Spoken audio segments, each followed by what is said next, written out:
اگر اللہ نہ کرے کسی کو آدھا فالج ہو گیا تو ایسے بزرگ کے پاس مزار پہ مت جاؤ جس کے دونوں دھڑ کام نہیں کر رہے. وہ بیچارے آپ جیسے محتاج ہیں, سارے محتاج ہیں. کسی بزرگ کے پاس کوئی مشکل کشائی, کوئی حاجت روائی نہیں ہے, کوئی کسی کا کچھ نہیں کر سکتا.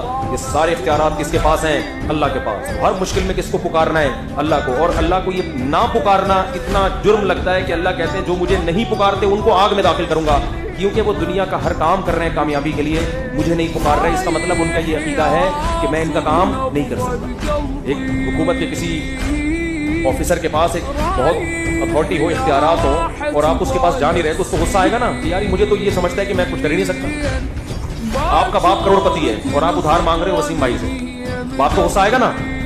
کیا خیال ہے بھائی؟ ابے تیرا باپ اتنا کروڑ پتی ہے, تو ذلیل کر رہا ہے, مجھے لے جا کے محلے میں اس سے مانگ رہا ہے, اس سے مانگ رہا ہے. تو اللہ کہتے ہیں تمہارا خدا جس کے پاس اتنے بڑے بڑے خزانے ہیں اس سے تم کمبخت مانگ نہیں رہے, اور باقی سارے اسباب تم اختیار کر رہے ہو. اس کا مطلب تم مجھے مختار کل نہیں سمجھتے. تو اللہ مانگنے سے خوش ہوتا ہے. مانگو, دعائیں قبول نہ ہو تو بھی سمجھ لو کہ قبول ہو رہی ہیں.